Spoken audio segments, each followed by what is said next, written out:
آداب معاشرت سیرت طیبہ صلی اللہ علیہ وآلہ وسلم کی روشنی میں۔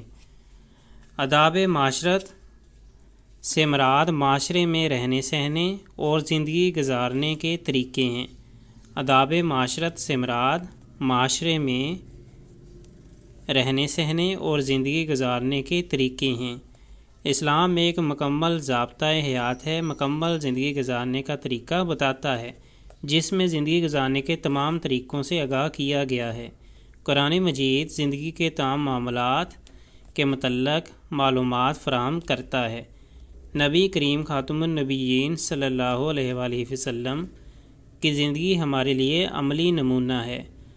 معاشرہ، مذہب، قوم، رنگ و نسل، چھوٹے بڑے کی تفریق سے بالاتر ہو کر مشترکہ مفاد کی بنیاد پر تشکیل پاتا ہے کہ معاشرے میں مذہب کو لے کر یا پھر قوم، رنگ اور نسل، چھوٹے یا بڑے کی تفریق سے بالاتر ہو کر کہ آپ کسی کا مذاق مت اڑائیں کہ وہ چھوٹا ہے، بڑا ہے، اس کا رنگ، قوم، اس حساب سے آپ کو صرف معاشرے میں رہنا ہے اچھے انداز سے۔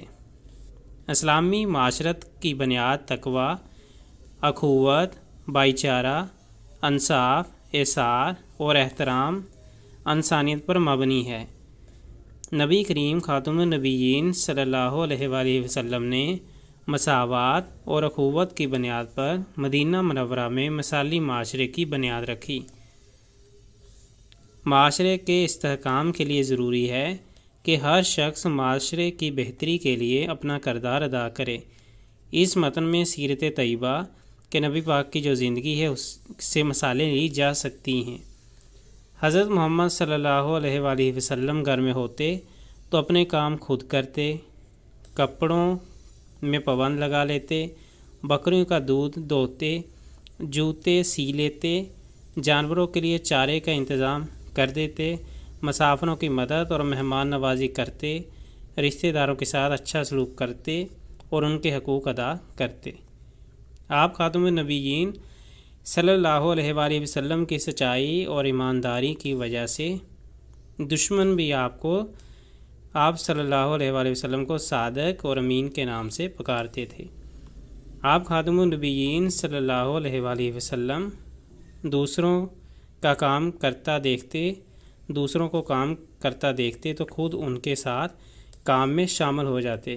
کوئی کسی سے ناراض ہو جاتا تو دونوں میں صلح کروا دیتے تھے۔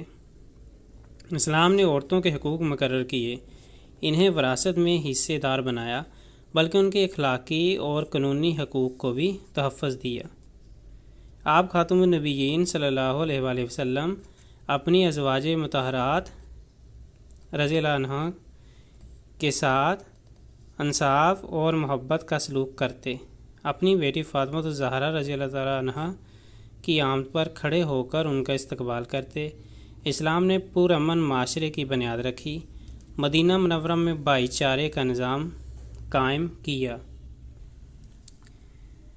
امن و امان قائم رکھنے کے لیے آپ خاتم النبیین صلی اللہ علیہ وآلہ وسلم نے میثاق مدینہ کے تحت کئی قبیلوں سے صلح کے معاہدے کیے۔ یہ معاہدہ دنیا کے پہلے دستور کی حیثیت رکھتا ہے۔ اس معاہدے میں مسلمانوں کے حقوق کے ساتھ ساتھ غیر مسلموں کے حقوق اور ذمہ داریوں کو بھی تحفظ فراہم کیا گیا۔ معاشرے میں فتنہ فساد کا خاتمہ کرنے کے لیے انصاف کا نظام ہونا ضروری ہے۔ نبی کریم خاتم النبیین صلی اللہ علیہ وآلہ وسلم نے اپنی زندگی میں انصاف کا